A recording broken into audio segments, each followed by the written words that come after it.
الحمد لله نحمده ونستعينه ونستغفره ونؤمن به ونتوكل عليه ونعوذ بالله من شرور أنفسنا ومن سيئات أعمالنا من يهده الله فلا مضل له ومن يضلله فلا هادي له ونشهد أن لا إله إلا الله ونشهد أن محمدا عبده ورسوله أما بعد فقد قال الله عز وجل أعوذ بالله من الشيطان الرجيم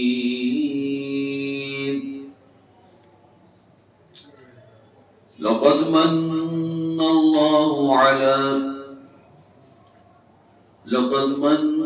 الله على المؤمنين إذ بعث فيهم رسولا منهم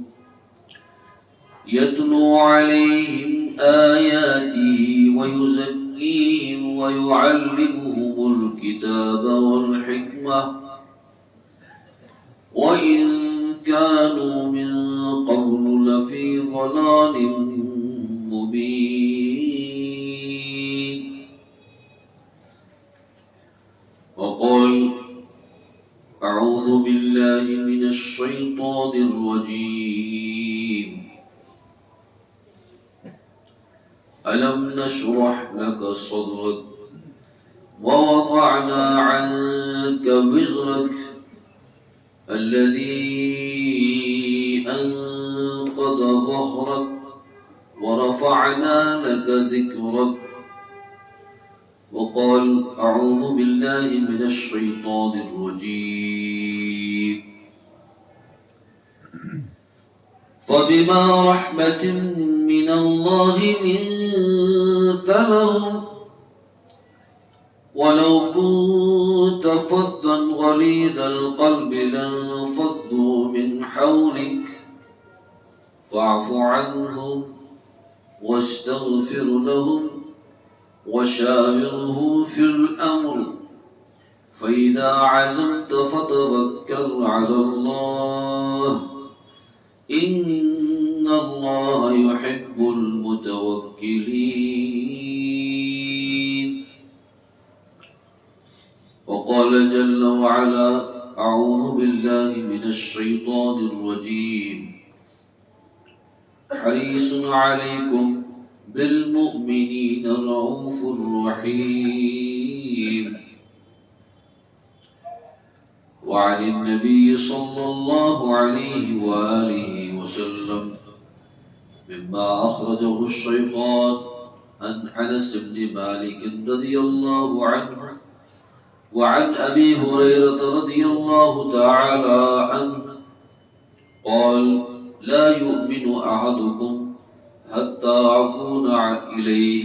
أحب إليه من والده وولده والناس أجمعين أو كما قال صلى الله عليه وآله وسلم وقال صلى الله عليه وآله وسلم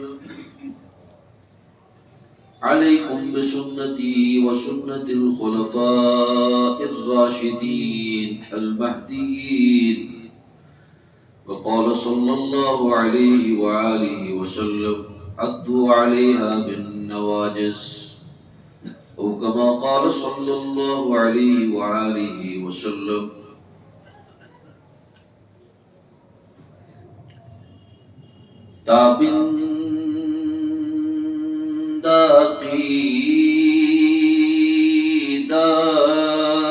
دیا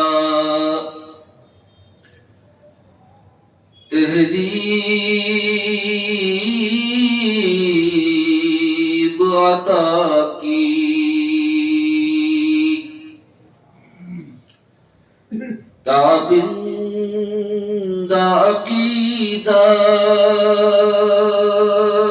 دیا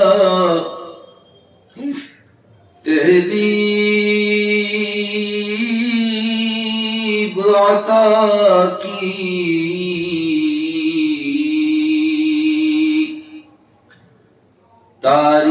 تاریخ نہ بھولے گی یہ احسان محمد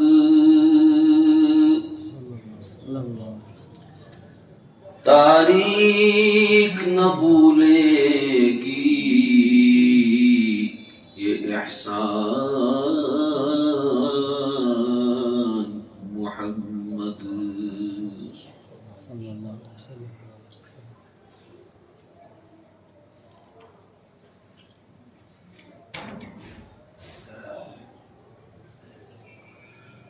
گھبرا کے مسلمان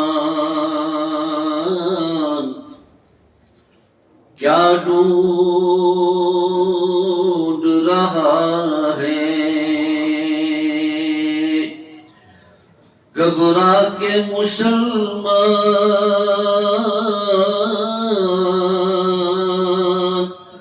کیا ڈھونڈ رہا ہے کیا چھوٹ گیا ہاتھ سے دامان محمد کیا چھوٹ گیا ہاتھ سے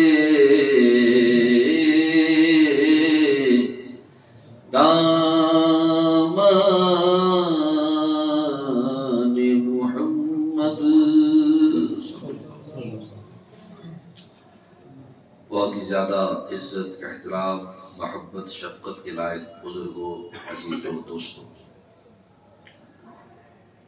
خطاب سے پہلے گفتگو سے پہلے ہمارے سلف ہمارے بزرگ ہمارے بڑے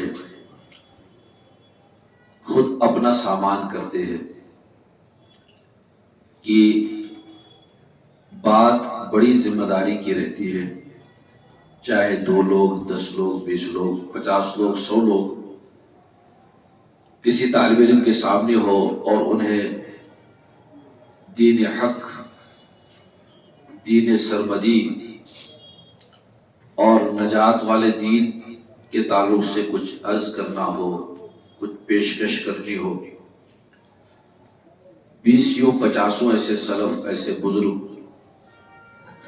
ہمیں یاد ہے نظروں سے گزرے ہیں اس معنی میں کہ ان کی کتابیں دیکھی ان کے فضائل پڑھے ان کے حالات دیکھے تو ان کو سب سے زیادہ حاجت سب سے پہلے اپنی ہوتی ہے کہ وہ خود اس مزاج پر باقی رہے جس کی انہیں ذمہ داری ہے اس لیے اگر نعت پڑھنی بھی نہ آتی ہو تب بھی کوشش کرنا چاہیے کہ کچھ نبی علیہ السلام کے تعلق سے گنگنایا جائیں خود کو ایک امتیاز محسوس ہوتا ہے خود کو ایک طاقت محسوس ہوتی ہے اور یہ وہ حقیقت ہے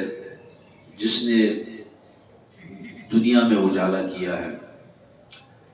آپ جانتے ہیں سنتے ہیں علماء کو سنتے ہیں کتابیں پڑھتے ہیں دیکھتے ہیں آج کل انٹرنیٹ نے بہت آسان کر دیا ہے کسی بھی کہیں کے کسی بھی عالم کی بات آپ سننا چاہیں سن لیتے ہیں دنیا میں 2-4 لوگ ایسے ہیں مثلا ایک نام ہے بڑا معروف جامی حضرت جامی رحمت اللہ علیہ رحمت واسعہ عاشق تھے حضرت پیر رومی جن کا نہ کوئی ثانی ہوا نہ کوئی بظاہر نظر آتا ہے جو بڑے بڑوں کے شیخ اور استاد ثابت ہوئے حضرت شیخ جلال الدین رومی رحمت اللہ علیہ رحمت واسعہ صدیوں پیچھے انہوں نے اپنی نعت کے ذریعے سے ایک آگ لگائی ہے جو بجھنے کا نام نہیں لیتی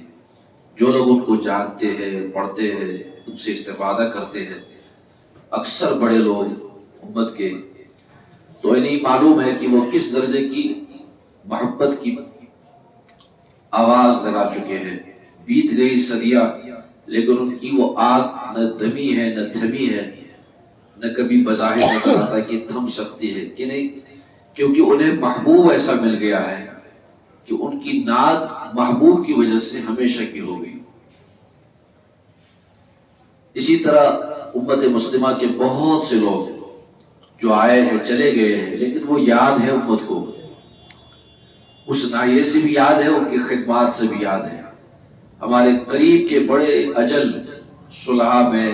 جن پر امت مسلمہ نے بڑی حد تک اتفاق کیا کہ یہ عارف باللہ ہے،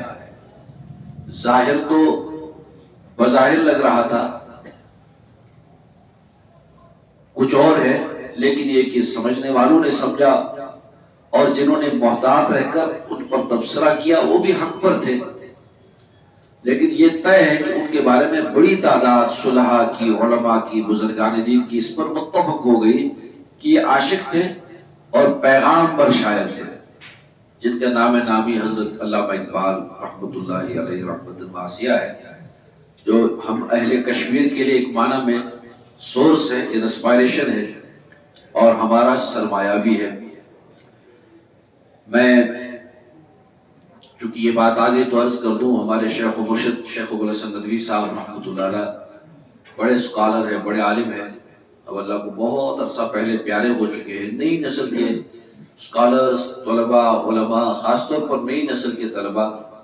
یا نئی نسل تعلیم یافتہ بچے عزیز، ان کی کتابیں اب بھی پڑھ سکتے ہیں اور کافی گرمی محسوس کریں گے آپ۔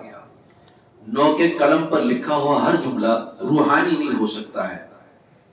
کہنے والے بہت کچھ کہتے ہیں بولنے والے، لیکن ان علماء کو پڑھنے میں زیادہ فیض محسوس ہوتا ہے جو واقعی جن کی شخصیات قرآن و سنت میں ڈھلی ہوئی تھی۔ میں نے ان کو بہت نزدیک سے دیکھا ہے، ان کی شخصیت کو تھوڑا بہت سمجھا ہے، ان کی کتابیں پڑھی ہے، پڑھتے ہیں، پڑھاتے ہیں، تو محسوس ہوتا ہے کہ جو شخص ہوتا ہے اس کا اثر پڑتا ہے۔ ان کی تنہائیاں، ان کی راتیں اللہ کو پیارے ہو گئے ہیں۔ انہوں نے کتاب لکھی ہے، اس کا نام ہے الطریق الی المدینہ، اس کا لفظی ترجمہ ہو گیا راہ مدینہ۔ آئیے اس راستے پہ چلے جو مدینے پر منتج ہوتی ہے، مکمل ہوتی ہے۔ شباب بھی ان کا نکل گیا تھا، عمر کے تقریباً 50 سال پورے کر لیے ہوں گے انہوں نے، اس وقت انہوں نے یہ کتاب لکھی ہے، 50 کتابیں لکھی، یہ بھی ایک کتاب۔ اس کتاب کے سر ورق پر انہوں نے لکھا ہے کہ میرا خیال ہوا، میرا دل چاہا کہ عشق کی ایک سپاہ تیار کر لی جائے۔ سپاہ سمجھتے نا، فوج، فوجیں تو طرح طرح کی ہوتی ہے، حکومتیں جو فوج بناتی ہے وہ ایکوپڈ ہوتی ہے، ساز و سامان کی فکر رہتی ہے، اور اسی طرح مختلف افواج ہوتی ہے دنیا میں، سمندری فوج، ہوائی فوج، جو ملکوں کی ضرورت ہوتی ہے، ہر ملک اپنی اپنی سطح کے اعتبار سے۔ تو ایک طالب علم، ایک عاشق، ایک داعی نے آواز لگائی، انہوں نے کہا کہ آئیے ایک ایسی فوج تیار کر لی جو از قبیل عشق ہو، سپاہ عشق تیار کر لی جائے۔ تو دیکھتے اس کا نتیجہ کیا ہوگا، کتنے لوگ اس سے حوصلہ پاتے ہیں۔ تو کتاب لکھی مصنف نے، بڑے مصنف نے، اور کتاب لکھنے کے بعد چونکہ عربی میں لکھتے تھے شیخ، بہت بڑے ادیب تھے عربی زبان کے، عرب ان کو پڑھ پڑھ اشک کرتے تھے، تو کتاب انہوں نے اپنے زمانے کے بہت عظیم عالم،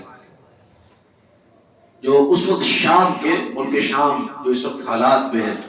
اس کے چیف جسٹس تھے، بہت بڑے عالم اور بہت بڑے فقیہ تھے، جو تمام ججز کے،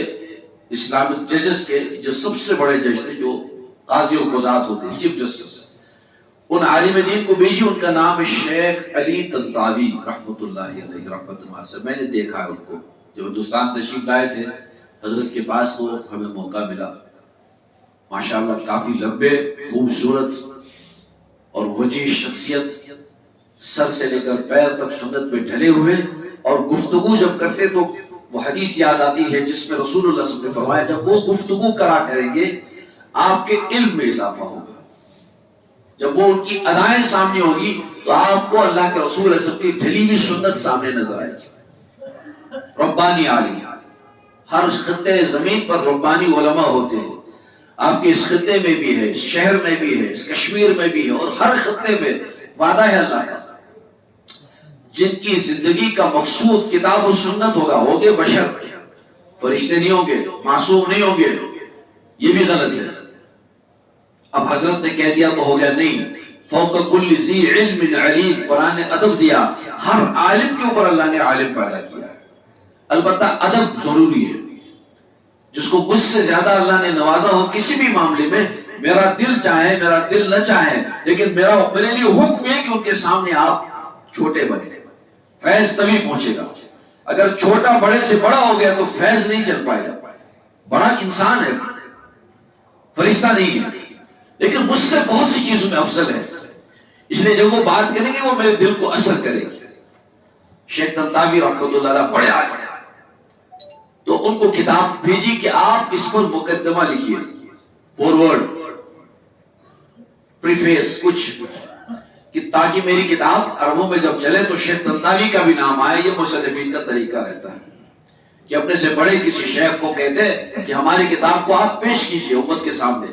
اور تصدیق کیجئے کہ ہمارے جان پہچان کے ہیں اور ان کی کتاب پڑھنے میں نقصان نہیں ہے، فائدہ ہے، وغیرہ وغیرہ۔ تو کتاب جب کھولی ہوگی، اس زمانے میں ڈاک جاتا تھا، کتاب کھولی چلی گئی اور پہنچ گئی، تو جس وقت کتاب کھولی ہے شیخ طنطاوی نے وہ ساری داستان انہوں نے اسی کتاب میں لکھی ہے، مقدمے کی شکل میں۔ کہا میں آپ کی کتاب کو جب کھولا تو سر ورق پہ یہ لکھا ہوا تھا الطریق الی المدینہ۔ میرے بھائی، میرے دوست شیخ ابو الحسن، آپ کی کتاب کے عنوان نے مجھے جمع کر دیا، میرا بڑھاپا چلا گیا، اور بے ساختہ انہوں نے لکھا ہے کہ میں عمر کے 50 سال پیچھے چلا گیا۔ اگر وہ اس وقت 70 سال کے رہے ہوں گے تو وہ کہتے ہیں کہ میں 20 سال کا ہو گیا، اور 20، 21، 22 سال کی عمر میں اپنے گھر کے بڑوں کے ساتھ میں نے ایک سفر کیا تھا، سفر مدینہ شام سے۔ شیخ آپ کی کتاب نے مجھے 50 سال پیچھے پھیل دیا، اور مجھے وہ سفر عشق یاد آیا جو ہم نے شام سے شروع کیا تھا، اور مدینہ منورہ کا قصد تھا، آگے جو بھی رہا ہوگا، حج رہا ہوگا، عمرہ رہا ہوگا، لیکن انہوں نے مدینہ کا ارادہ کیا تھا۔ لیکن اس زمانے میں میرے عزیزوں، میرے بزرگوں، ہمارا دور تو جیسا تھا نہیں، آج سے 100 سال ہو گئے تقریباً، تو اس زمانے میں سفر اہل عرب اونٹوں پر کیا کرتے تھے۔ اونٹ 10، 15، 20، 50 قافلہ بن گیا، اور اس قافلے کو کوئی لوگ چلانے والے ہوتے جو ماہر ہوتے تھے، بدو، تو وہ بدوؤں کی رہبری میں چلتے تھے۔ ریگستان ہی ریگستان ہوتا تھا، تا حد نظر ریگستان، شرق میں، غرب میں، شمال میں، جنوب میں ایک صحرا، اور اس پر ایک قافلہ چل رہا ہے۔ تو وہ اپنی علم سے، اپنی دیانت سے، جو ان کے پاس مخصوص فن ہوتا تھا ان عرب بدوؤں کا، ان کو یہ طے کرنا ہوتا تھا کہ ہمیں راستہ کون سا لینا ہے، دائیں نہیں لینا، بائیں نہیں لینا، تو چلتے رہے۔ چنانچہ یہ قافلہ چلا، انہوں نے پوری تفصیل دیانت کے ساتھ کی، اور یہ سچی بات ہے انہوں نے جو لکھی ہے، اپنی زندگی کا سچا واقعہ۔ یہ قافلہ جب چلا، کچھ دن گزرے، اب ہمیں لگا کہ ہم مدینے سے قریب ہو رہے، لیکن کچھ دن اندازہ چلنے کے بعد ہوا کہ ہمارا قافلہ بھٹک گیا ہے۔ جب ریگستان میں، تپتی ریت میں قافلہ بھٹک جائے تو اس کے انجام سے واقف ہو جائیے۔ اور قافلہ بھٹک گیا، اور بھٹکتے بھٹکتے دوسری راہ لے لی۔ ایک دن گزر گیا، دوسری دن گزر گیا، تیسرا دن گزر گیا، چوتھا گزر گیا۔ حیرت انگیز بات طنطاوی صاحب جیسے شیخ اور عالم نے لکھی ہے، 50 راتیں گزر گئی۔ کتنی راتیں؟ 50 راتیں گزر گئی، اور منزل سفر ہم سے گم ہے، اور سامان سفر آہستہ آہستہ مکمل ہو گئی۔ اب پانی پینے اور معمولی سی کھجور نوش کرنے کے لالے پڑ گئے۔ شیخ نے لکھا ہے، طنطاوی صاحب نے، ابو الحسن آپ کی کتاب کا مقدمہ آپ نے مطالبہ کیا ہے، آپ نے ابعدتنی 50 سنوات، آپ نے مجھے دور واپس بھیج دیا زندگی کے اس سفر میں 50 سال پیچھے، جب ہمارے ساتھ یہ واقعہ پیش آیا تھا۔ اب ہمارے اس پورے قافلے کی ایک ہی امید، بس تمام امیدوں میں جمع ہو گئی، یا ساری امیدیں ایک امید میں سٹ گئی اور جمع ہو گئی، وہ یہ امید تھی بس ان ڈوبتی آنکھوں سے ایک مرتبہ گنبد خضرا دیکھیں، ارمان لے کر جائیں گے ورنہ ہم دیکھ نہ سکیں۔ ایک مرتبہ ان آنکھوں سے ہم دید کر لے، زیارت کر لے، کسی طرح گنبد خضرا کو ایک مرتبہ دیکھیں، اس کو عشق کہتے ہیں۔ اور یہ کسی مسلک میں منع نہیں ہے میرے عزیزوں، جو یہ کہتا ہے انہیں اپنی اصلاح کرانی چاہیے، اور کوئی نہیں کہتا ہے، یہ انٹرپریٹیشن کی غلطی ہو جاتی ہے، بعض وقت کوئی خطیب کہہ دیتا ہے اور لوگ شہرت کر دیتے ہیں۔ جہاں تک ہماری نظر جاتی ہے، کوئی سچا وارث رسول صلی اللہ علیہ وسلم، اللہ کے رسول علیہ وسلم کے عشق میں بیچ میں نہیں آ سکتا۔ توحید سر کا تاج ہے، اس کے بغیر تو دین ہی نہیں ہے۔ التوحید راس الدین، اللہ کو ایک جاننے کے بغیر دین چل ہی نہیں سکتا، وہ تو سراخوں پر، اس میں کوئی ذرے کی گنجائش نہیں۔ اور یہ اسی نبی کی تعلیمات ہے۔ اگر ہم ان کی سیرت کو اچھے سے جان لیں تو آپ کو نظر آئے گا سب سے زیادہ جو چیز آپ کی زندگی میں چھلک رہی تھی وہ یہ چیز تھی کہ کہیں کسی طرح خدا نخواستہ اللہ کی ہستی میں حرف نہ آئے۔ ایک خطیب مجلس کر رہا تھا، بات کر رہا تھا، چل میں آپ کے ساتھ بات کر رہا تھا۔ ایک خطیب مجلس کر رہا تھا، مسجد نبوی تھی، آقا نبی علیہ السلام کنارے پہ سن رہے تھے، خطیب کی زبان سے نکل گیا، بس چھلک گئی زبان، اس کی زبان سے ما شاء اللہ و ما شاء الرسول اتنا کہہ دیا۔ حدیث کی مستند کتابوں میں روایت ہے، بس زبان سے نکل گیا۔ خطیب ہوتا ہے، کبھی کبھی زبان ادھر ادھر چلی جاتی ہے، خطابت 100% حجت نہیں ہوتی ہے، یہ کہ اللہ ہے کہ چند لوگ جن کی زندگیاں کتاب و سنت پہ ڈھلی ہوتی ہے، ورنہ قابل اصلاح بھی ہوتی ہے کوئی چیز، کوئی بات، اس کو ریکنفرم کرنا چاہیے۔ تو بہرحال ان خطیب وہ صحابی رسول علیہ السلام تھے، عہد رسالت تھا، نبی علیہ السلام مسجد تشریف فرمایا، زبان سے نکل گیا ما شاء اللہ ما شاء الرسول، اللہ کے رسول علیہ السلام نے وہاں سے آواز لگائی، آپ نے فرمایا جعلتنی للہ ندا، یہ کیا ظلم کر رہے ہو، کیا تم نے مجھے اللہ کے ہمسر ٹھہرا دیا؟ قل ما شاء اللہ وحدہ، یوں کہا کرو جو تنے تنہا حضرت اللہ نے چاہا۔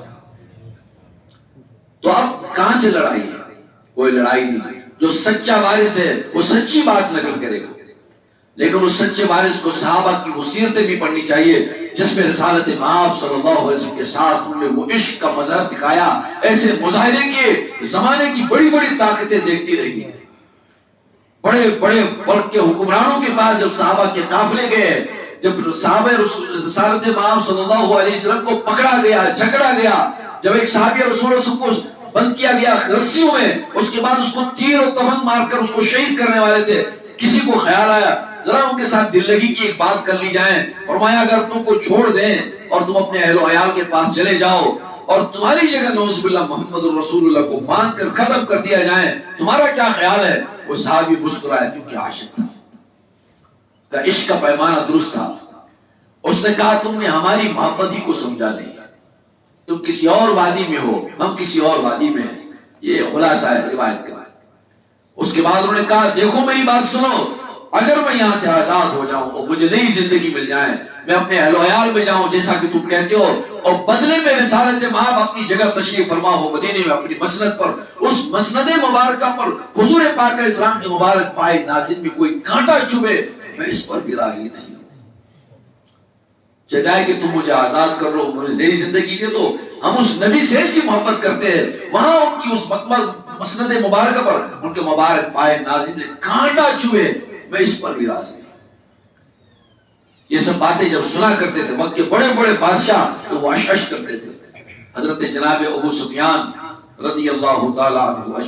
رضی اللہ تعالیٰ عنہ، یہ بعد میں عظیم صحابی بنے،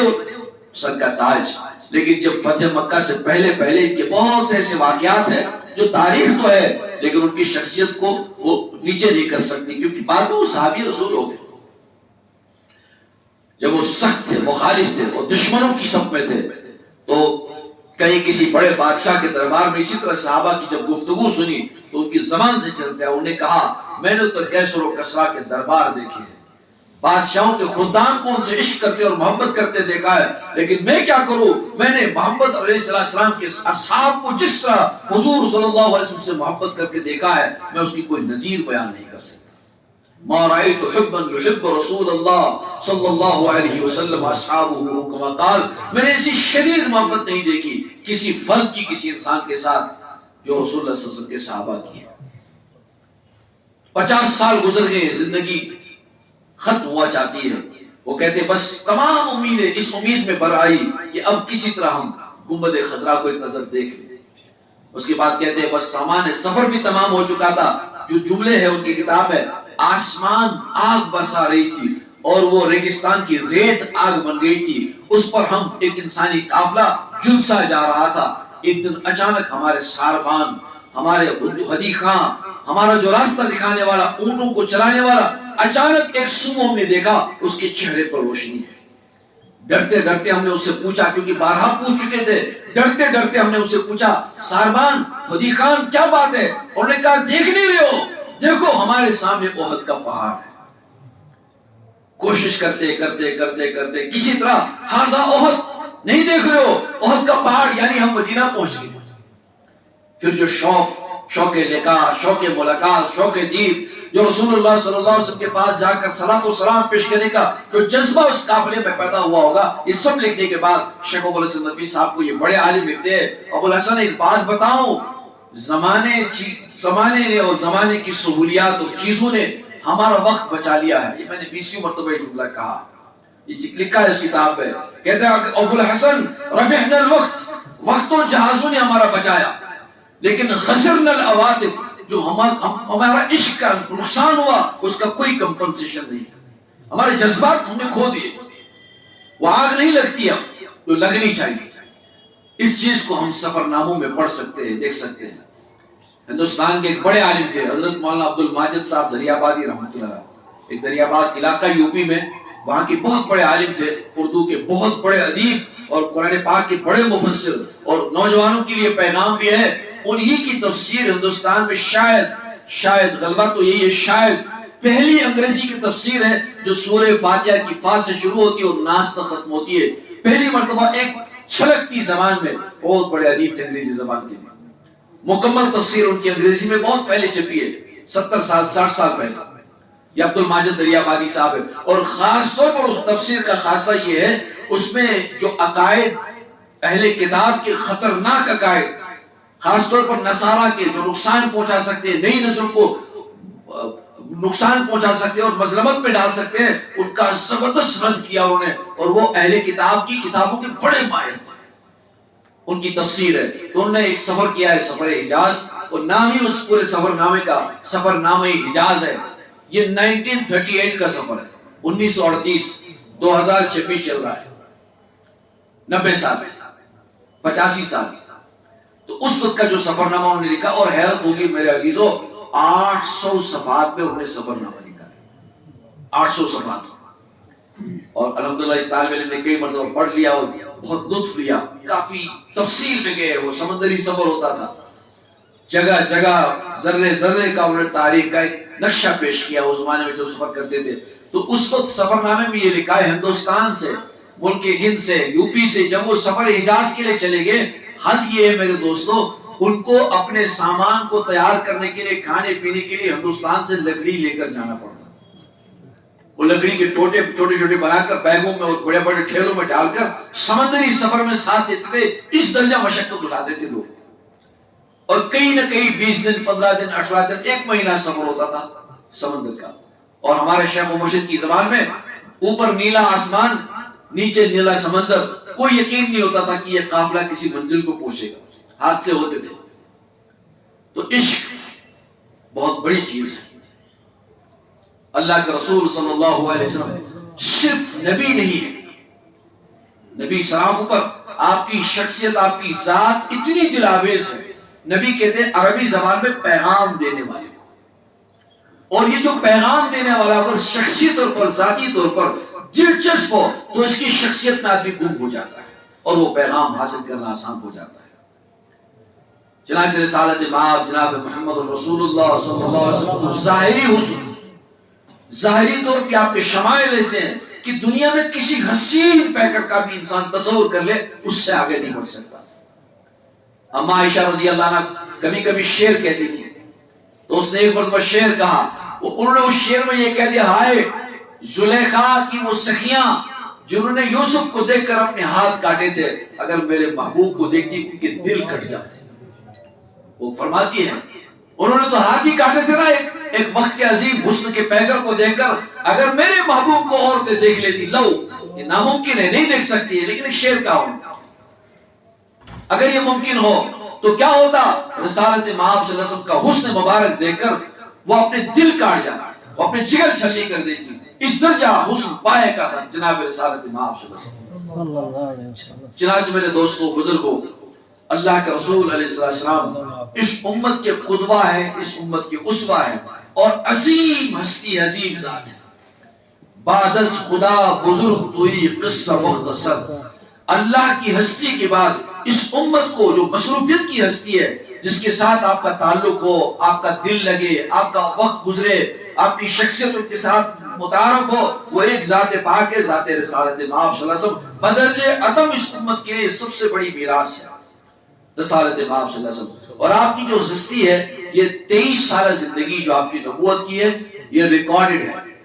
محفوظ ہے۔ اس میں کوئی ذرہ، کوئی شمع ایسا نہیں رہا جو صحابہ کرام نے نقل نہ کیا ہو۔ مکمل طور پر یہ سنت، یہ شریعت اس امت مسلمہ کے پاس زندہ اور جاوید ہے۔ کسی شخص کو کسی زندگی کے کسی معاملے میں اگر کوئی دشواری پیش آئے، امید ہے اللہ کی رحمت سے آقا نبی علیہ السلام کی سیرت پاک کا تتبع کر لے گا، اسے اپنے لیے نمونے ملیں گے۔ اعوذ باللہ من الشیطان الرجیم، لقد کان لکم فی رسول اللہ اسوۃ حسنہ۔ اے بندگان خدا، اے امت کے لوگوں، تمہارے لیے محمد عربی صلی اللہ علیہ وسلم کی سیرت میں، حیات میں بہت کامل نمونہ ہے، کمال نمونہ۔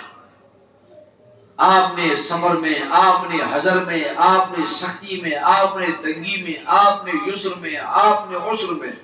آپ نے کسی کے حالات کا شکار ہونے کے وقت، کسی کے ساتھ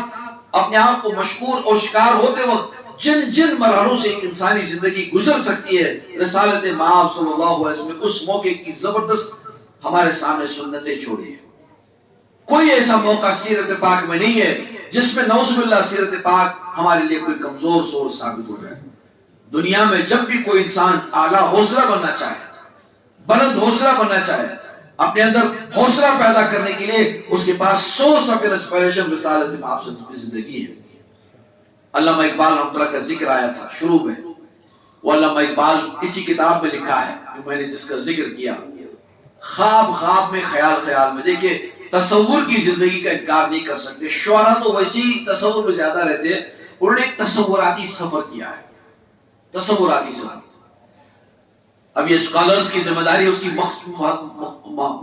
مخصوص انداز سے تشریح، جو کتاب ہے شیخ اقبال صاحب رحمۃ اللہ کی، اس کا نام ہے ارمغان حجاز، ارمغان حجاز۔ یہ بہت بڑا مجموعہ ہے، اقبال کا کرکس اسی میں آ گیا ہے اردو زبان والوں کے لیے۔ ارمغان کہتے ہیں تحفے کو، کوئی تحفہ کہیں سے کوئی لاتا ہے، دلی بمبئی کوئی شہر دیکھتا ہے تو کوئی تحفہ لاتا ہے، تو اقبال امت کو پیغام دیتے کہ میں عالم عرب گیا اور میں رسالت مآب صلی اللہ علیہ وسلم کے در پہ گیا، میں وہاں گیا تو میں نے ان سے جو باتیں کی، جو سنا، جو سنایا، اس کے بعد میں آپ کے لیے ایک تحفہ لے کر آیا ہوں، وہ تحفہ آپ کی خدمت میں ہے۔ وہ کتاب ہے ارمغان حجاز۔ اگر ہو شوق تو خلوت میں پڑھ زبور عجم۔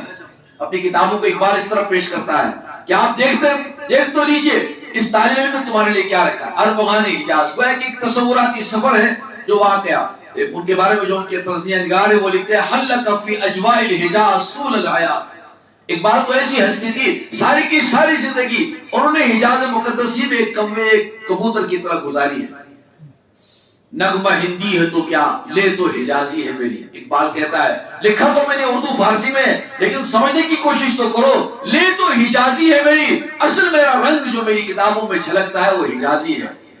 وہ سچے سپوت ہے رسالت مآب صلی اللہ علیہ وسلم کے، اور دین کے حدیث خواہ تھے اور دین کی ترغیب دینے والے تھے۔ ان سے بعض ہو سکتا ہے کچھ ہلکی پھلکی قلمی کاغذی اور کس فکری قسم کی کچھ ہلکی پھلکی ذلات بھی ہوئی ہو، اہل علم نے ان پہ کلام کیا ہے، یقیناً ہے، لیکن جو ان کا اصل پیغام ہے وہ ہے رسالت مآب صلی اللہ علیہ وسلم کا تعارف، اس امت کی ذمہ داری اور اس امت کا ماضی جس سے اس کو جڑا رہنا چاہیے، اور اس وقت ان کے زمانے کے جو حالات اس امت پر آئے، ان حالات پر امت مسلمہ پر جو انہوں نے رویا ہے، جو انہوں نے نوحہ کیا ہے، وہ انہوں نے تاریخ کی شکل میں شاعری کی زبان میں پیش کیا ہے۔ اس تصوراتی سفر میں کہتے ایک وقت ایسا آیا، یہ میرے شیخ و مرشد نے لکھا ہے، سمح اللہ عن المؤرخین، میں یہ جملہ یہ سناز کرتا ہوں، انہوں نے کہا آئے کاش مؤرخین کو اللہ معاف کرتے، نازک ترین جگہوں پر بھی یہ تاریخ کا سفر کرتے رہتے ہیں۔ شیخ نے لکھا ایک مرتبہ میں حضرت نبی علیہ السلام کی جناب میں حاضر تھا، مسجد نبی میں تھا، مجھے آنکھ لگ گئی اور مجھے خواب آیا، مجھے خیال آیا، اور میں نے عالم تصور میں دیکھا یہ شیخ عمر حسن نبوی صاحب اپنا ایک بڑا پیغام ایک مضمون میں پیش کرتے ہیں، وہ انہوں نے عرب کے سامنے ریڈیو پر پڑھا ہے اور ان کو یاد دلایا ہے تم کس جماعت سے تعلق رکھتے ہو، اور ضمن ہمارے لیے پیغام وہ یہ ہے کہ میں خواب و خیالوں میں چلا گیا، میں مسجد نبی کے اندر سویا ہوا تھا، نیند آ گئی، آنکھ لگ گئی، تو میں نے مختلف وفود کو دیکھا، وہ امت مسلمہ کے، وہ آ رہے تھے سارے امام صلی اللہ علیہ وسلم کے پاس. اس کا عنوان ہے وفود الامہ بین یدی الرسول، امت کے مختلف وفود اللہ کے نبی علیہ السلام کی جناب پہ. تو مختلف وفود کا ذکر کرتے. ایک وفد آیا تو کہتے میں نے درمان سے پوچھا یہ کن کا ہے، یہ کون سی جماعت ہے، یہ کیا کرنے آ رہی ہے؟ وہ کہنے لگے یہ صلاۃ و سلام پیش کر رہے ہیں، یہ جا رہے آگے، یہ کون سی جماعت ہے؟ تو اس کا تعارف کرایا جو وہاں گیٹ کیپر رہا ہوگا. انہوں نے کہا خبردار، یہ اس امت کے محدثین ہیں، آواز مت کیجیے، شور مت کیجیے، ان کو چلنے دیجیے، یہ آگے بڑھ رہے ہیں. مولانا صاحب لکھتے ہیں کہ میں بڑا شوقین تھا، میں ان سے کہتا اچھا وہ ٹوپی پہن کر وہ خاص قسم کا لباس زیب تن کیے ہوئے، ان کا تو تعارف کرائیے. تو وہ تعارف کراتے کراتے کراتے کہنے لگے یہ امام ترمذی ہے، وہ جو کنارے پہ کھڑے ہیں، یہ امام مسلم قشیری ہے، یہ بھی عجم ہے آپ کی طرح، آپ بھی اجمی ہو، جی میں بھی اجمی ہوں، یہ بھی تمہاری طرح عجم ہے. لیکن انہوں نے رسالت امام صلی اللہ علیہ وسلم کی دنیا حدیث میں اپنے کو اتنا گم کر دیا، اپنے کو اتنا نیچے تک پہنچایا، اب دنیا ان کو عجم نہیں سمجھتی، ورنہ وہ کشمیریوں کی طرح عجمی ہیں. قشیر یہاں ہے، بخارا کہاں ہے، سمرقند کہاں ہے، ان کی زبانیں کہاں عربی زبانی تھی، لیکن ان کی ماؤں نے ان کو دودھ پلاتے وقت دعائیں کی ہوں گی اللہ کے دربار میں، اللہ ہمارے ان عجمی بچوں کو اتنا قرآن و حدیث دے دیے کہ عرب ان سے استفادہ کرے. کوئی عربی ہمت کر سکتا ہے کہ نہیں میں امام بخاری کو دوسرے درجے میں رکھوں گا؟ کر سکتا ہے؟ نہیں کر سکتا. امام مسلم کو نہیں مانوں گا کیونکہ یہ عجمی ہے. اس سے کیا فرق پڑتا ہے کون عجمی ہے کون عربی ہے؟ دیکھنا ہے کہ محمد رسول اللہ صلی اللہ علیہ وسلم کے وفادار کون ہے، ان کے ساتھ سچی نسبت کن کو ہے. تم چار دیواروں کے اندر ہو، تم دنیا کے کسی دوسرے کنارے میں ہو، اگر تمہارے سینے میں سچا عشق ہے اللہ تم کو ممتاز کرے گی. آپ اس امتی کی حیثیت سے سامنے آ جائیں جیسے امت کا حق ہے. تو یہ امام ترمذی ہے، وہ امام مسلم ہے، وہ امام بخاری ہے. اچھا یہ ہے وہ حضرات جنہوں نے حدیث کی اتنی بڑی بڑی خدمات کی ہے. حضرت دیکھتے ہیں کہ وہ آئے اور صلاۃ والسلام اپنے خاص انداز سے پیش کیا، چلے گئے. ذرا دیر کے بعد دوسرے دروازے سے ایک وفد آیا، یہ کچھ ہٹکے تھا، اور ان وفد کے بارے میں جب مجھے خیال آیا تو میں نے دربان سے کہا ان کا تو تعارف کرائیے. انہوں نے کہا خاص جھلک رہی ہے ان کی شان. ہاں، کہنے لگے یہ امت کے فقہا ہے. محدثین ایک الگ جماعت ہے، فقہا ایک الگ جماعت ہے. ایکسپرٹس ہوتے ہیں، اوسط پہ تو سب برابر ہوتے ہیں، لیکن کسی ایک شعبے میں کسی کا اختصاص ہوتا ہے، اسپیشلائزیشن. جیسے یونیورسٹیز میں ہوتا ہے، اداروں میں ہوتا ہے، الگ الگ فیکلٹیز ہوتی ہے، الگ الگ شعبے ہوتے ہیں. ہر آدمی گریجویٹ ہوتا ہے، ہر آدمی پی جی ہوتا ہے، ہر آدمی ماہر ہوتا ہے، ہر آدمی کے پاس زبان ہوتی ہے، لیکن اس فن کے خاص نوک پلک مخصوص جگہوں پر پڑھائے جاتے ہیں. ماسٹر تو ایک ہی ہوتا ہے نا، جیک تو ہو سکتا ہے، واقفیت تو ہو سکتی ہے، لیکن ماہر الگ الگ ہوتے ہیں. یہ تقسیم ہمارے یہاں بھی ہے. ہمارے یہاں کئی جماعتیں، متکلمین یہ الگ جماعت ہے. اس میں بھی امت میں بڑے بڑے لوگ پیدا کیے. متکلم اس کو کہتے ہیں جو علم عقائد کا ایکسپرٹ ہو. ایک مسلمان چوبے خوش کی طرح نہیں ہے، اس کے سینے میں دل ہے اور اس دل میں عقیدے ہیں. اس کو ان عقیدوں کی روشنی میں جینا ہے. ہر کچی پکی چیز کو وہ چومے، ہاتھ لگائیں اور اس کو آنکھوں میں، ایسا تھوڑی ہوتا ہے. وہ تھوڑی آپ کا کوئی ایسا مذہب ہے جس کی کوئی تاریخ ہی نہیں. جناب حضرت عمر رضی اللہ عنہ کے بارے میں بڑی حدیث کی کتابوں میں آتا ہے، جب حجر اسود کو بوسہ دینے جاتے تھے ایک جملہ ضرور کہتے تھے، کہتے تھے دیکھو میں جانتا ہوں تم پتھر ہو، تم میرے دل کو متاثر نہیں کر سکتے ہو، تم کتنی بھی عظمت رکھتے ہو اپنے اندر، میرے دل میں یہ ہے کہ تم پتھر ہو. لا تنفع ولا تضر، نہ تم کو نفع پہنچانے کی صلاحیت ہے نہ تم نقصان پہنچا سکتے. ہاں ایک بات ضرور ہے، اللہ اکبر، ایک بات ضرور ہے، میں نے آقا محمد رسول اللہ صلی اللہ علیہ وسلم کو آپ کو چومتے دیکھا ہے، اس لیے میں تمہیں چوم رہا ہوں. شریعت کا حصہ ہے. میں نے اپنے آقا کو دیکھا آپ کو چومتے ہوئے، ورنہ حقیقت ہے کہ تم ایک پتھر ہو. یہی عقیدہ ہے، انہی کو عقائد کہتے ہیں. ہم کعبے کا طواف کرتے ہیں لیکن اس طواف کی گہرائی میں جاتے ہیں. طواف تھوڑی ہم کسی دیوار کا کرتے ہیں. اگر دیوار کا طواف کریں، پتھر کو چومیں تو بہت سی قوموں اور ہم میں کوئی فرق نہیں بچتا ہے. تو سینے کے اندر جو دل ہے اس میں وزڈم ہے، اس میں عقیدہ ہے، اس عقیدے سے ہم چلتے ہیں. جیسے ہم کو لگے گی عقیدے کی دیوار گرا جا رہی ہے، عقیدے کی سرحد متاثر ہوگی، آدمی ایک طاقتور ترین طاقت کی طرف کھڑا ہو کر کہے گا سوال ہی نہیں ہے، میں اس عمل کو نہیں کر سکتا. ملک کے مختلف خطوں سے آوازیں آ رہی ہیں، خبریں آ رہی ہیں، سب لوگ جانتے ہیں انٹرنیٹ پہ سب کچھ موجود ہے. کون سا جملہ ہمارا بچہ کہہ سکتا ہے، کون سا نہیں کہہ سکتا ہے، یہ کوئی اور طے نہیں کرے گا، محمد رسول اللہ صلی اللہ علیہ وسلم طے کریں گے، یہ ہمارا اللہ طے کرے گا۔ ہم کو جہاں جانے کی اجازت ہے ہم جائیں گے، جہاں ہم کو جانے کی اجازت نہیں، ہماری گردن تو کاٹ سکتے آپ لیکن ہمارے جملے غلط نہیں ہو سکتے، کیونکہ ہم صاحب عقیدہ قوم ہیں۔ ہے ولس کے ہاں ہے سندر فرق شکوا، یہ جوہلا ہے، سڑک بازار کے لوگ ہیں۔ احمد بن حنبل کو کیا فرق پڑا تھا؟ لوگوں نے کہا تھا کہ قرآن کے بارے میں ایک عقیدہ بنائیں گے کہ یہ بھی مخلوق ہے۔ احمد بن حنبل نے کہا یہ مجھ سے نہیں ہو سکتا ہے۔ سختی کی حکومت نے مارا پیٹا، یہاں تک کہ 300 کوڑے مارے گئے، اور کتابوں میں لکھا ہر کوڑا مارنے والے کے لیے الگ جلاد آتا تھا تاکہ پوری قوت سے مارے۔ جب مار کے بے ہوش ہوتے تھے اور بے ہوشی کے بعد ہوش آتا تھا، احمد اب تو اپنے اوپر رحم کرو، کچھ تو بتاؤ، جو بادشاہ کہتا ہے کیا تم وہی کہتے ہو؟ احمد ایک ہی جملہ کہتا ہے، قرآن و حدیث سے مجھے مطمئن کرو تو میری زبان کھلے گی، تمہارے کوڑوں سے میری زبان نہیں کھلنے والی۔ میدان محشر میں حضرت احمد بن حنبل ہوں گے اور ہم بھی کہیں کسی کونے میں ہوں گے تو شکوہ کر سکتے ہیں کہ آپ کے بچے، بچوں کے بچے، نسلوں کی نسلیں جا رہی تھی، آپ ٹس سے بس نہیں ہو رہے تھے۔ نہیں، ہماری نسلیں ضرور پڑھیں گی ان کی تعلیم، ضرور عروج کی تعلیم پڑھیں گے، وقت کے تقاضے کے ساتھ رہیں گے، لیکن ایمان و عقیدے میں وہ یکتا و بینا ہے، اور کسی کس و ناقص کے سامنے اپنا سپیرا نہیں ڈالتے۔ ہماری ایک پہچان ہے جو عقیدوں کی وجہ سے۔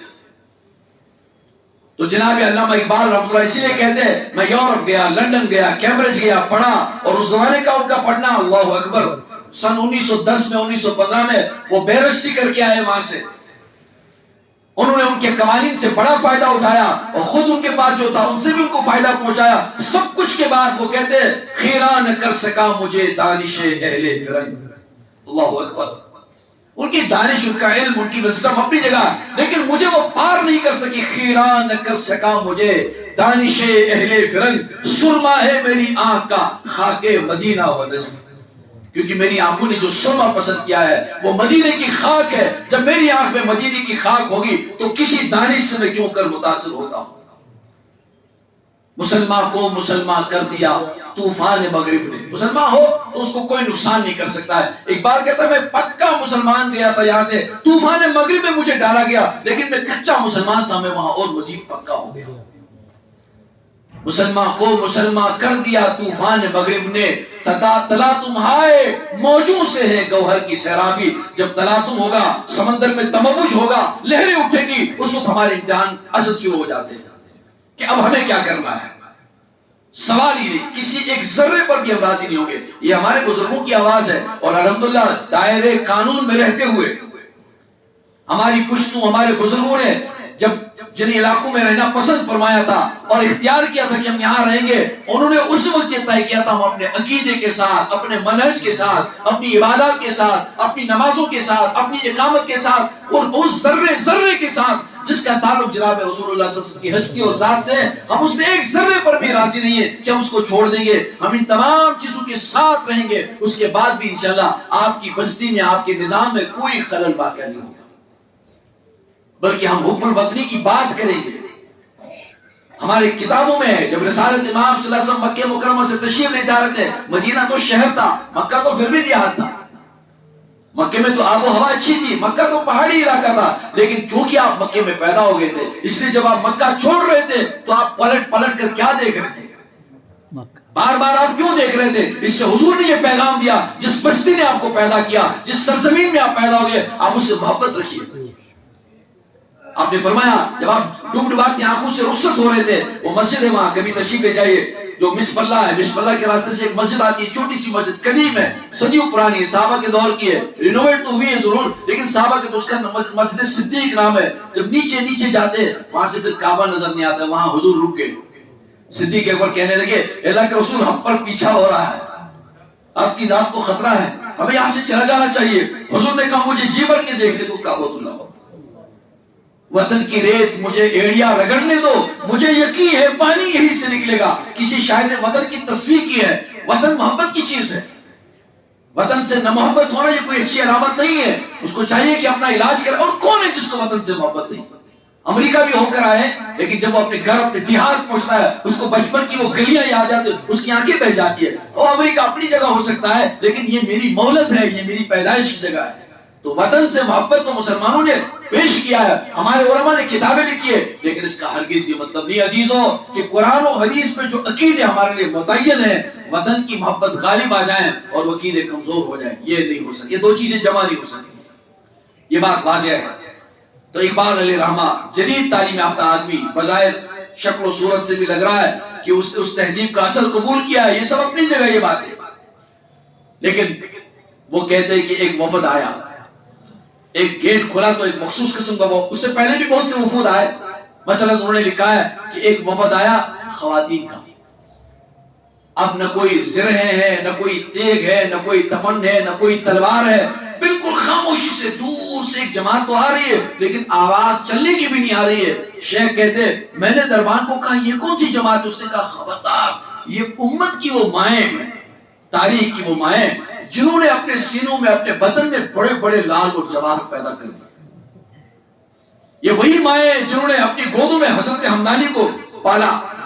یہ وہی مائیں جن کی گود سے جناب شیخ معین الدین چشتی رحمۃ اللہ جیسے بچہ نکلا، اس میں کوئی ایسی ماں بھی ہے جس کی بدن سے شیخ عبد القادر جیلانی جیسا لال، یہ وہ مائیں انہوں نے امت کی گود بھری اپنی گودوں کی وجہ سے، یہ بھی آ رہی ہے رسالت امام صلی اللہ علیہ وسلم کو صلاۃ السلام پیش کرنے۔ تو مولانا نے لکھا ہے واقعی جس طرح ایک مستورات کو آنا چاہیے، ایک پاک خات تین بچی خاتون کو آنا چاہیے، ویسے بالکل کنارے کنارے فاصلے سے دبے دبے لفظوں میں آواز بھی ظاہر نہیں ہو رہی تھی، انہوں نے رسالت امام علیہ السلام کو صلاۃ السلام پیش کیا اور رخصت ہو گئے، اور وفود آتے رہے جاتے رہے۔ ایک وفد آیا، بس یہ آخری بات، ایک وفد آیا،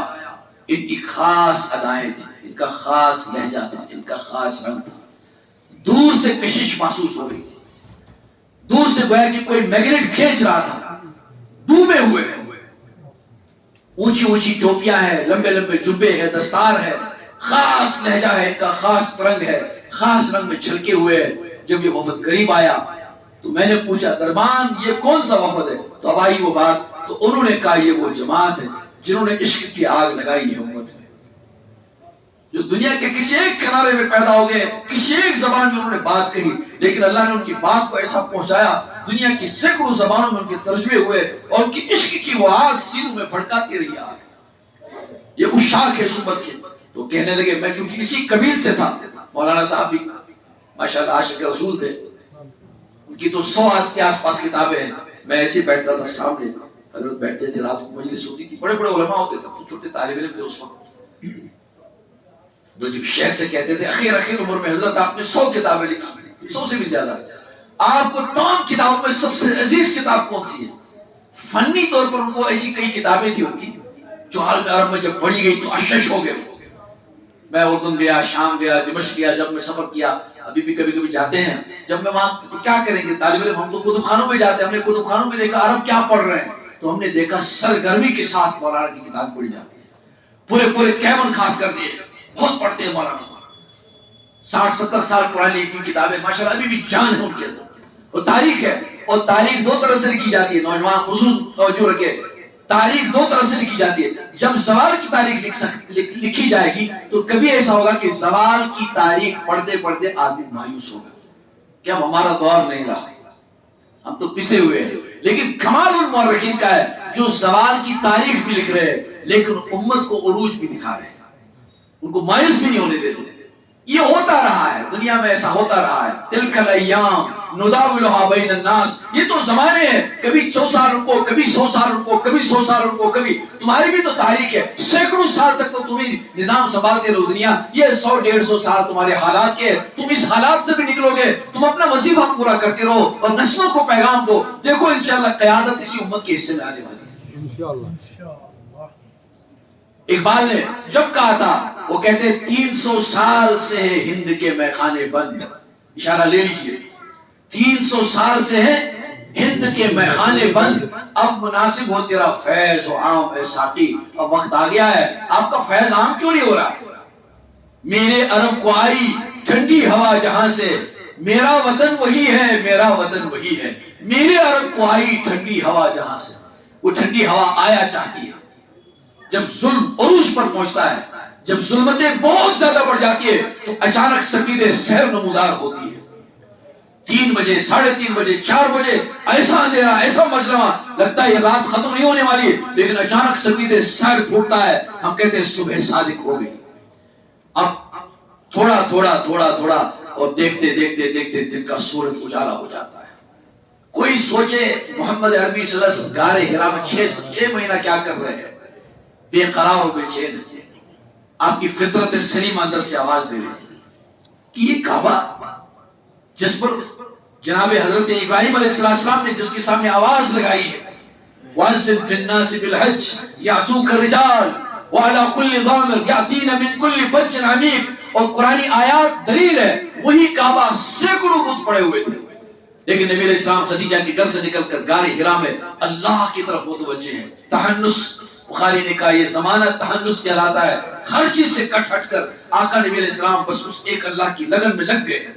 تو آیا جبرائیل، دیا پیغام، نکلیے اور کیا کرنا ہے، اس پوری دنیا ظلمت میں آپ کو نور کی کا پیغام دینا ہے۔ اقرأ باسم ربک الذی، کوئی سوچ سکتا تھا کہ یہ فرد واحد کامیاب ہو جائے گا؟ عقل نہیں مان سکتی تھی، سینکڑوں سال کی ظلمتیں کافور ہو سکتی تھی۔ ایک آدمی نے یہ قافلہ چلایا، 1 سے 2 اماں جان ہو گئی، جناب خدیجۃ الکبریٰ۔ حضور تو یہ کہہ رہے کہ میں تو لگ رہا ہے کہ میرا وقت پورا ہو گیا، انی خشیت علی نفسی، خدیجہ بس میرا وقت پورا ہو گیا۔ وہ فرماتی ہرگز نہیں، کلا واللہ لا یخزیک اللہ ابدا، آپ کو اللہ ضائع تھوڑی کریں گے، انک لتصل الرحم، آپ تو رشتوں کو جوڑتے ہیں، وتحمل الکل، کسی کے اوپر بوجھ ہوتا ہے، آپ اپنی مبارک باہوں سے اس بوجھ کو اپنے سر پہ ڈال دیتے ہیں، وتکری السیف، کوئی گزرتا ہوا آدمی چلتا ہے، آپ اس کا اکرام کرتے، کھلاتے پلاتے ہیں، ننگا بھوکا ہوگا اس کو کھلاتے اور پہناتے ہیں، آپ کو اللہ ضائع نہیں کریں گے۔ خصال خیر سب آپ کے اندر موجود ہے۔ اب کوئی بات ہے جو میری سمجھ میں، چلو ہم اپنے چچا زاد کے پاس جناب ورق ابن نافل کے پاس پہنچ جائیں گے، ان سے پوچھیں گے یہ کیا، وہ بزرگ تھے، وہ نصرانی تھے، قدیم مذاہب کو مانتے تھے، حضرت نبی علیہ السلام کی اہلیہ محترمہ جناب خدیجۃ الکبریٰ کے چچا زاد بھائی تھے، بخاری کی روایت ہے، جب ان کے پاس پہنچے انہوں نے تسلی سے سنا تو انہوں نے سانس کھینچی۔ حضور نے پوچھا کیا ہوا، فرمایا وہی ناموس اکبر جو موسیٰ اور عیسیٰ کے پاس آیا کرتے تھے، محمد تمہارے پاس بھی وہی آیا ہے۔ اگر مجھے وہ زمانہ مل جائے جس وقت مکے کے لوگ آپ کو نکالیں گے، اگر میں اس وقت زندہ ہوتا، میں تو کافی بڑا ہو چکا ہوں، 100 سال سے زیادہ عمر تھی ان کی، اگر میں اس وقت زندہ ہوتا، اب آنے والے بات کہہ رہا ہے، اگر اس وقت میں زندہ ہوتا، جب قوم تم کو اپنے شہر سے نکالے گی، میں آپ کی مدد ضرور کرتا۔ اللہ کے نبی نے عجیب لفظوں میں کہا او مخرجی، مجھے محمد کو نکالیں گے اپنے شہر سے، کیوں؟ انہوں نے فرمایا جب بھی حق کا بول بالا ہوا ہے، مخالفت ہوئی ہے تاریخ کے لیے، آپ کو بھی نکالیں گے۔ اپنے علم سے اس نے وہ بات کہی تھی، ہر نبی کے ساتھ یہ پیش آیا، آپ کو بھی نکالیں گے۔ حضور تو ایسے دیکھتے رہ گئے، محبتوں کے ساتھ پالے گئے تھے، بنو ہاشم کے چشم و چراغ تھے، قریش کی شان تھے محمد صلی اللہ علیہ وسلم بچپنے سے۔ حضور نے اس لہجے میں کہا وہ مخرجی، میں نے کیا کسی کا بگاڑا ہے، مجھے کیوں نکالیں گے؟ انہوں نے کہا نکالیں گے آپ کو۔ تو وہ جامی، رومی، پیر رومی، سب تو اقبال رحمۃ اللہ علیہ اس قافلے میں حضرت مولانا برسد ندوی صاحب دربار سے کہتے ہیں یہ کون لوگ ہیں کہ یہ عاشقان رسول ہے، یہ بڑے بڑے نعت خواں ہیں اس امت مسلمہ کے، اب یہ صلاۃ والسلام پیش کرنے والے، لیکن دیر تک دیکھا کھڑے ہیں، کسی کی زبان نہیں کھلتی، گم ہو گئے سب، اتنے بڑے صاحب دیوان، اتنے بڑے ادیب، اتنے بڑے اہل زمان، لیکن کچھ نہیں بول پا رہے۔ جب قافلہ ساکت و جامد کھڑا رہا دیر تک، مولانا صاحب دربار سے پوچھتے بولتے کیوں نہیں ہے، وہ کہتے مجھے تو خود ہی سمجھ میں نہیں آتا ان کی زبان کیوں بند ہو گئی، لیکن کوئی پڑھا تھا ان میں، انہوں نے کہا یہ کام ہم میں سے کوئی نہیں کر سکتا۔ اللہ اکبر۔ جامی بھی پیچھے ہٹ گئے، رومی بھی پیچھے چلے گئے، شیرازی بھی کچھ نہیں کہہ رہے، اور کسی نے کہا یہ کام اگر کوئی کر سکتا ہے، وہ آخری سب کے پیچھے جو نوجوان ہے، نوجوانوں اس طرف بچ جاؤ، اگر سینے میں آگ ہے، اگر محبت سچی ہے تو آپ کی آواز میں طاقت پیدا ہو جائے گی، آپ کی آواز میں تاثیر اللہ ڈالیں گے، اٹھیے کھڑے ہو جائیے، اس امت کو اثر نو سبق سنائیں گے جو یہ بھول چکی ہے۔ تو وہ نوجوان بظاہر داڑھی بھی نہیں چہرے پر، سر جھکائے ہوا، سب سے پیچھے، رومی نے آواز دی وہ ہے نوجوان محمد اقبال، اس کو لاؤ۔ تو اقبال دھڑاتے ہوئے سامنے آیا، کیا بات ہے؟ انہوں نے کہا ہم سب کی طرف سے صلاۃ و سلام آپ پیش کرو گے، اس امت کے سب سے بہترین ترجمان تم ہو۔ وہ پھر آیا، انہوں نے کہا آپ کے سامنے میری کیا حیثیت ہے؟ کہا نہیں، اللہ نے آپ کو زبان دی ہے، اللہ نے آپ کو اس امت کا سلیقہ دیا ہے، آپ جا کر صلاۃ و سلام پیش کیجئے۔ وہی صلاۃ و سلام 19-20 کے فرق کے ساتھ اربغان حجاز کے نام سے چھپا ہے، میرے عزیزوں اللہ ہم سب کو اپنے نبی علیہ السلام کے ساتھ عشق نصیب فرمائے. ہم اس شریعت کو مانتے ہیں جس میں ذرہ ذرہ واضح کر دیا گیا ہے، لیکن یہ ایک حقیقت ہے کہ کوئی بھی ایندھن تب تک نہیں چلتا ہے، کوئی بھی گاڑی تب تک نہیں چلتی ہے، کوئی بھی مشین تب تک حرکت نہیں کرتی ہے جب تک ایندھن کے طور پر اس کے اندر کوئی چیز نہ ڈالی جائے. اس امت کو اگر کوئی لے کے چلنے والی چیز ہے وہ محمد رسول اللہ صلی اللہ علیہ وسلم کے ساتھ سچی محبت ہے، سچی عقیدت ہے، سچی وابستگی ہے. آپ کی سنتوں کی، آپ کے لباس کی، آپ کی شباب کی، آپ کی شکل مبارک کی، آپ کی بو کی، آپ کی داڑھی مبارکہ کی، آپ کی آنکھوں میں لگے ہوئے سرمے کی، جب تک ہم محبت نہیں کریں گے اور اس راستے پر اپنے آپ کو نہیں ڈالیں گے شریعت ہم ہضم نہیں کر پائیں گے. کچھ آدھی ادھوری شریعت رہ جائے گی. اللہ مجھے بھی آپ حضرات کو بھی عاشقان رسول میں شامل فرمائے اور دین و شریعت کے لیے ہم سب کو پاسبان بنائے. اور جو تھپیڑے، جو مشکلیں، جو حالات نظر سے گزر رہی ہے اور سامنے نظر آ رہی ہے، اللہ ان تھپیڑوں اور مشکلات کے وقت اس امت کو استقامت دے دیں. عربوں کو بھی دے دیں، اجمیوں کو بھی دے دیں. پوری امت مسلمہ حالات میں ہے، آپ سب جانتے ہیں کہ کن حالات سے ہم گزر رہے ہیں. اللہ تعالیٰ نسبت نصیب فرمائے، دین نصیب فرمائے، تعلق نصیب فرمائے. سبحان اللہ و بحمدہ، سبحان اللہ.